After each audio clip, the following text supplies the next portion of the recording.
Hi everyone, my name is Jamie Nguyen. I'm a tax partner here at the firm and I specialize in taxation for owner-managed businesses. So today I'll be talking to you about the new income splitting rules. So unless you've been living under a rock for the last year, you probably know that there have been some significant changes to the taxation of private companies.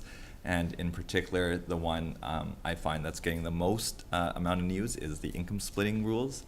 And that's what I'm going to talk about today. So let's get started. So just some background on what income splitting is. It's kind of a nerdy tax term that we use. It's basically the ability for families to split income among other family members. As you guys know, with personal taxation in Canada, we're taxed on marginal rates. So the higher amount of income you have, the higher tax rate you pay.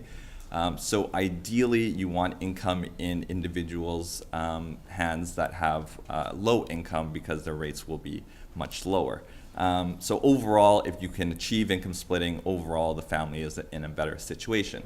When it comes to dividends, the tax rates vary, and it's going to and on the type of dividend, whether it's an eligible or non-eligible dividend. But the rates basically range from 0% to 44%, depending on the amount of income for the individual. So what happened in the 1999 budget, the government knew that people would try to do income splitting and allocate income to different family members. They implemented what we call the tax on split income rules, or what we refer to as TOSI for short. So you'll hear that repeatedly through my presentation, TOSI or TOSI. I like to say TOSI, but that's basically the bad tax. That's the tax at the highest marginal rate. That means you have not achieved income splitting. So in 1999, the 1999 budget, the TOSI rules came out, and it basically limited the ability to income split with minors. So if in the past, if you ever heard your accountant say, no, you can't pay dividend to your 15-year-old son, that's why. It's because of the TOSI rules, and it would basically just tax that dividend at the highest rate. There'd be no benefit whatsoever doing it from a tax perspective. So under the old rules, that meant that adult children and spouses could receive dividends, and you could achieve income splitting if they were at the low marginal tax brackets. So what happened over the last year? So as many of you know, in July 2017, the Department of Finance released a consultation paper that basically shocked everyone, and they just implemented or proposed to implement a whole bunch of changes to private company taxation, including the income splitting rules. In December 2017, they released draft legislation. Well, actually, right before that, they tried to get some feedback from tax practitioners and the public, and then in December, they released the draft legislation. Fast forward to June 2018, a couple of months ago, the actual bill C-74 received royal assent, and it is now in law. So no more of this. It's in proposed stages. It's actually real, and it's here. So what were these these new TOSI rules? Again, TOSI is tax on split income. That's the bad tax. That's what you want to avoid at all costs. So like I said before, under the old rules, TOSI rules only applied to minors. Now it potentially applies to all individuals, adult individuals, your son, your spouse, everyone that's an adult, and not just minors anymore. The way they drafted this legislation is that there's going to be exceptions to the TOSI rules, and that's what I'll go into more detail, and that's what you basically want to fall into to get outside of the TOSI rules.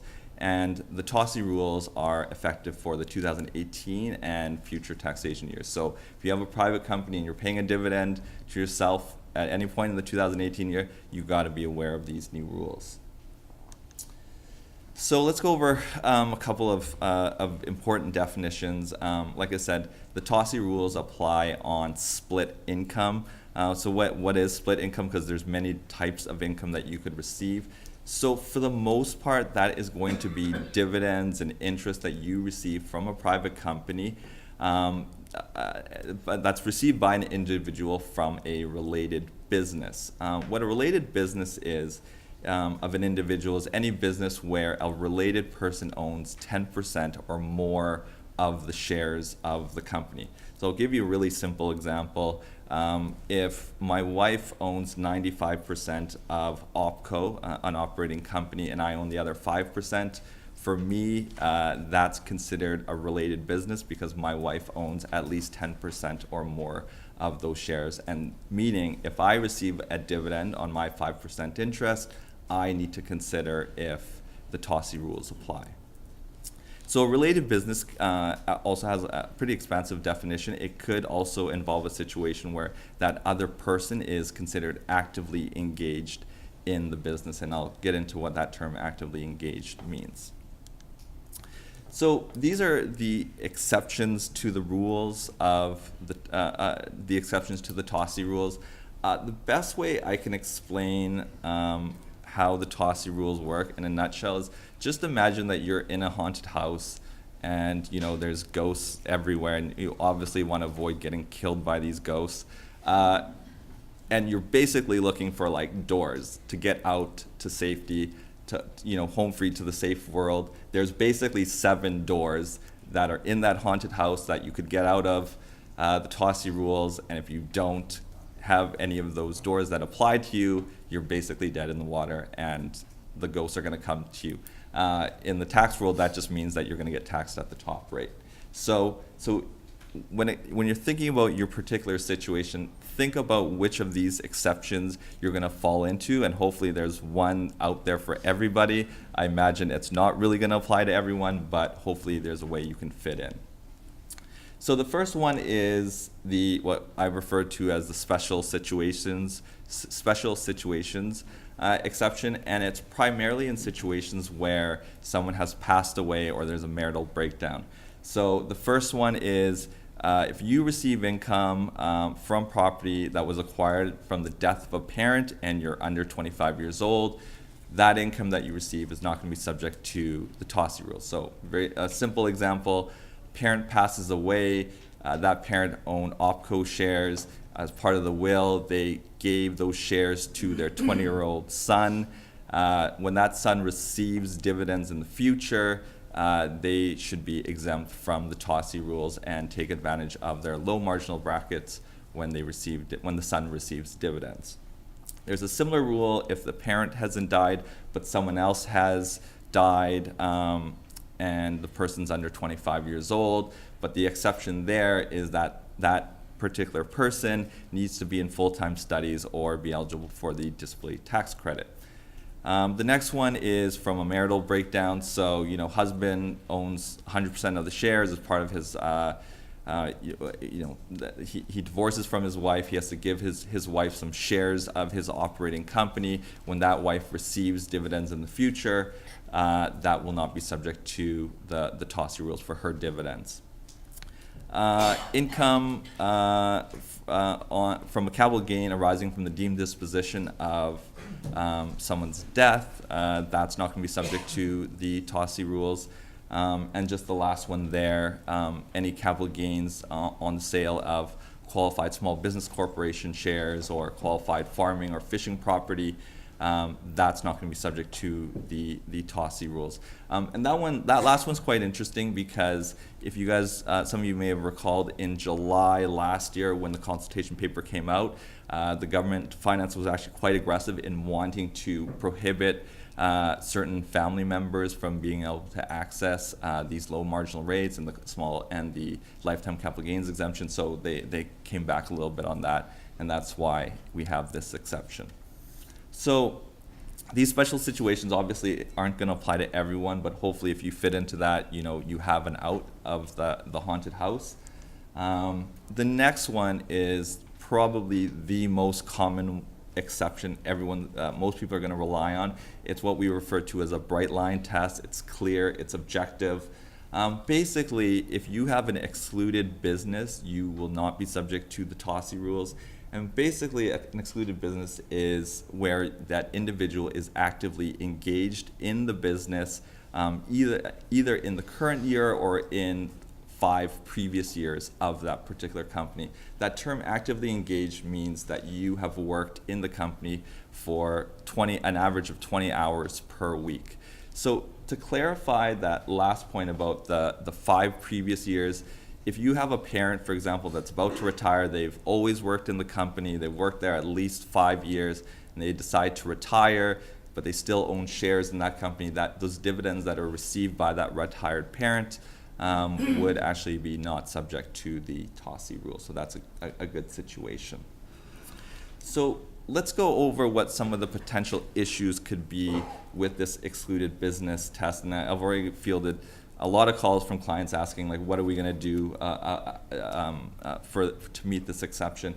And the biggest thing is, how do you substantiate that you did in fact work 20 hours per week in the company? Some situations it's very clear. You have a principal operator, I'm the only accountant of my accounting firm and it's a company. That might be pretty obvious, but what if I have my wife that works part-time? How do I substantiate that she has worked at least 20 hours per week in the company? Sure, payroll reports are good. That's going to help a little bit. But what if your spouse is not on payroll, but she works for the company, but you just choose to give her compensation by getting dividends? And this is a bigger issue where you're now relying on that 5-year exception where someone's worked in the company from 2010 to 2014. How do you substantiate that that person has worked 20 hours per week? So the CRA has released some commentary on what their thoughts on it. They said that they'll look at timesheets, payroll reports, logbooks, schedules to help establish that, how many hours per week someone has worked. They acknowledge that there could be situations where in prior years there have not been any timesheets, like, who really keeps timesheets these days unless you're a professional firm. So that could be an issue, right? So moving forward, if you guys don't have timesheets, might be something that you guys want to consider doing. I know I'm going to get a lot of eye rolling on that, but if you're in the face of an audit and CRA is like, well, Jamie, how do I know your wife worked 25 hours per week? I'm just going to say, well, she did work. Believe me, trust me. It's not going to work out well, right? So what you want to be able to say is, well, here's the timesheet. This is what she's done, for her 25 hours per week. Again, I know it's a lot of work. It's a lot of administrative work, but this is kind of the world that we live in now. So just to kind of give you guys an example, I know everyone always likes diagrams. It's, I think, a little bit easier to understand. So, and it's quite common, I think, a situation for a lot of our clients. So you have OPCO, which is a consulting company. Mrs. A is the principal consultant of OPCO, and Mr. A is not involved at all in the company, but he happens to have shares in the company, and historically they both have received dividends to achieve income splitting, which could happen in the past. So the question is, we know Mrs. A's dividends should be okay and they should not be subject to the TOSI rules, but what about Mr. A's dividends? Well, in this particular case, he would not be able to meet the excluded business test because he is not actively engaged. He's not involved at all. And I know a lot of our clients have these situations where spouses and adult children do hold shares, but they are not actively engaged. So this becomes an issue. And that's why you have 6 other doors that you could potentially get out of for this haunted house. So let's look at another situation where the excluded business test could be met.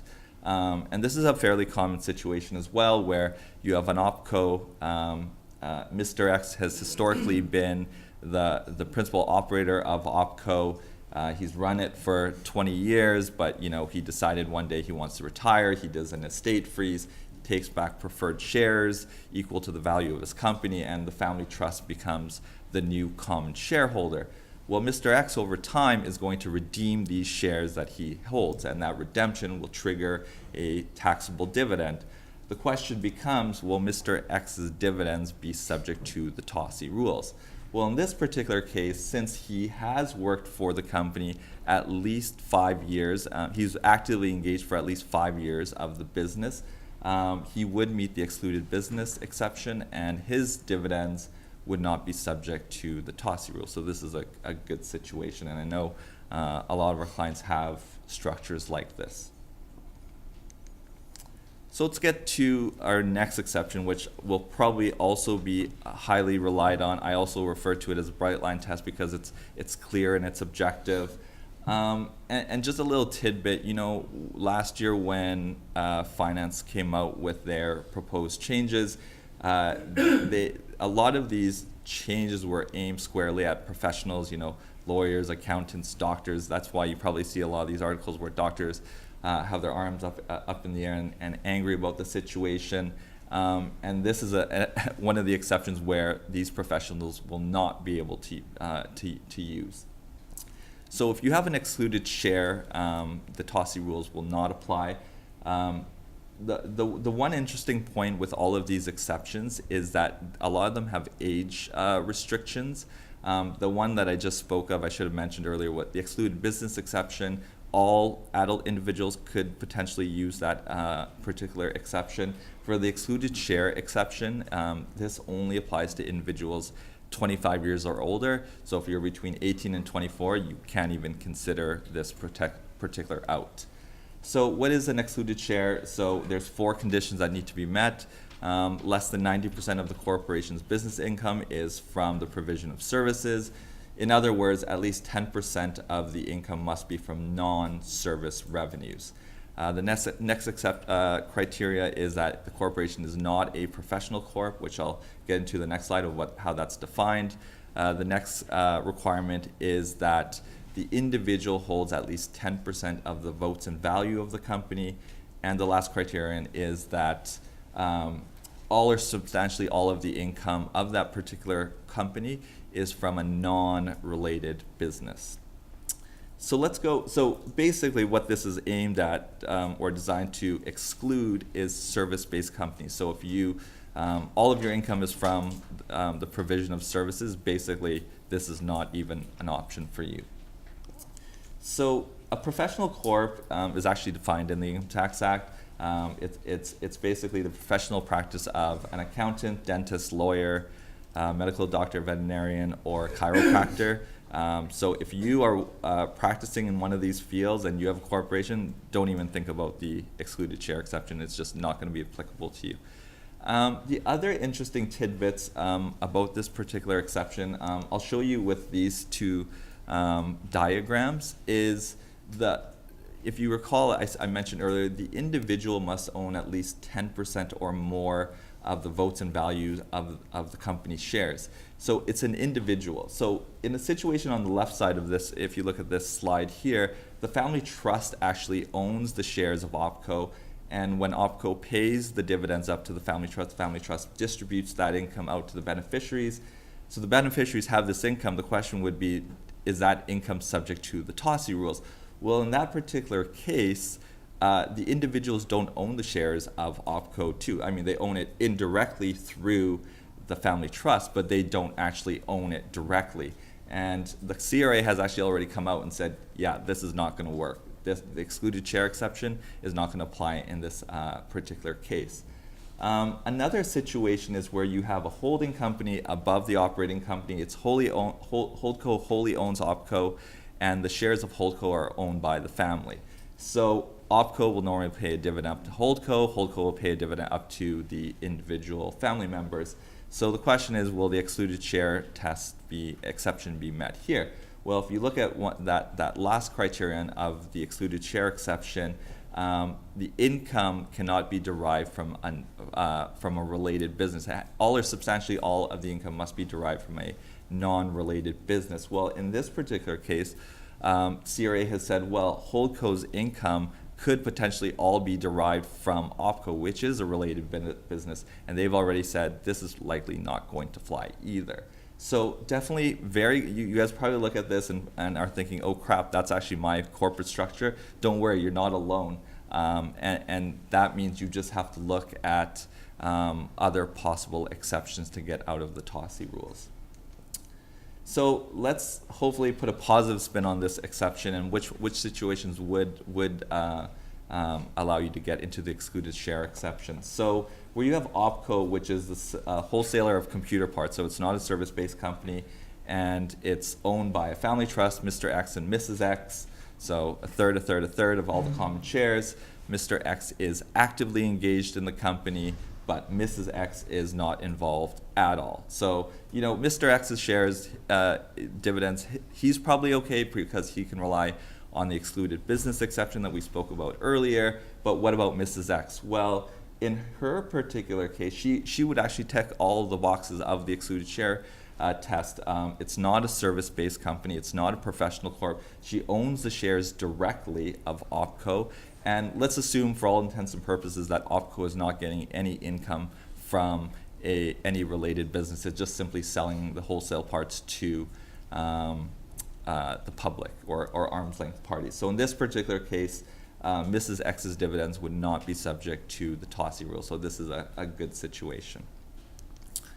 So the next three, so those previous two exceptions that I talked about, the excluded business and the excluded share exception, once you guys get into that, you meet that criteria, any dividend that are paid are not subject to the TOSI rules. So it doesn't matter if you pay a dividend of $50,000, $100,000, it'll just be taxed at the marginal rate.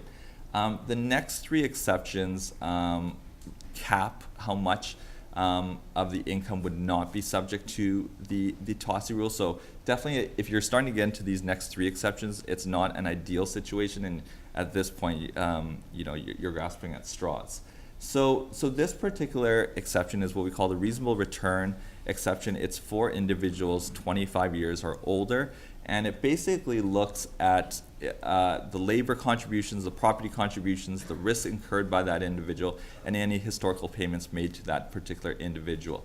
That's about all of the guidance on it. It's an extremely gray area, so you'd have to look, what's my spouse contributing to the company? What type of labor it is, and you're going to get into a bit of a pissing match with the CRA on what's considered reasonable.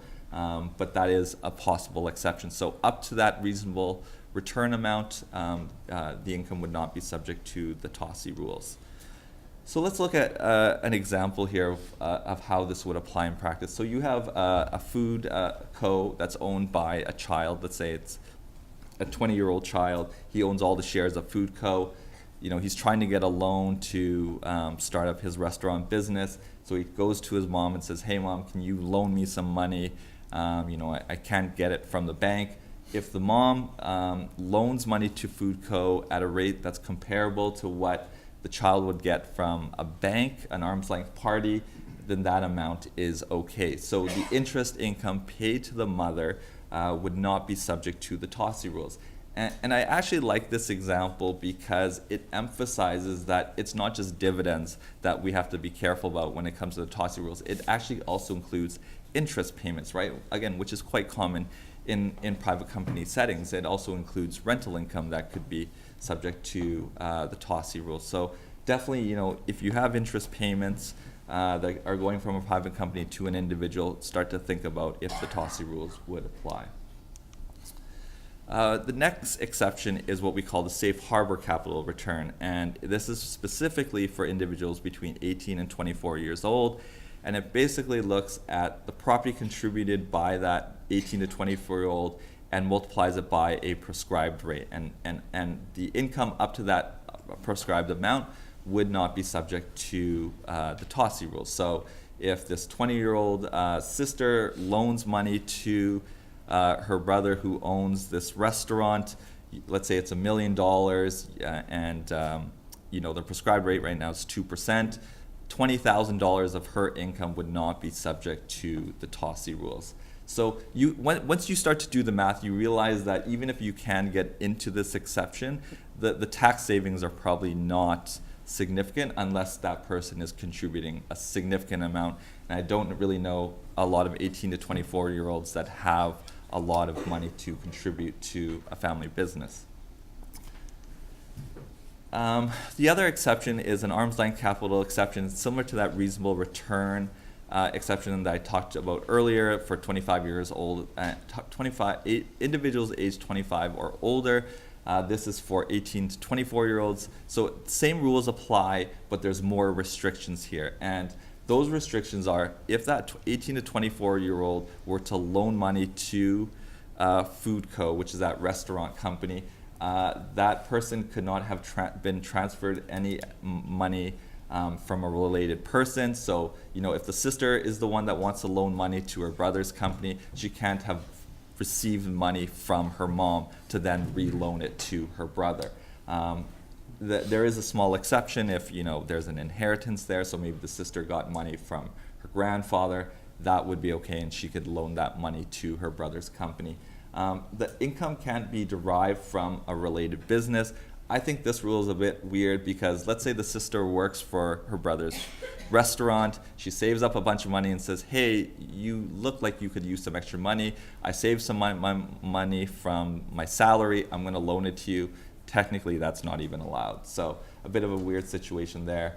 And she cannot have borrowed any of the funds from any source, including arm's length parties. So even if the sister said, hey brother, the bank will actually loan me money, but they won't loan you, I'll just borrow money from CIBC and re-loan it to you, that's not even gonna apply. So to be honest, this arm's length capital, when I read the rules, I'm just kind of like, I'm kind of at a loss at what situations this will apply in the real world.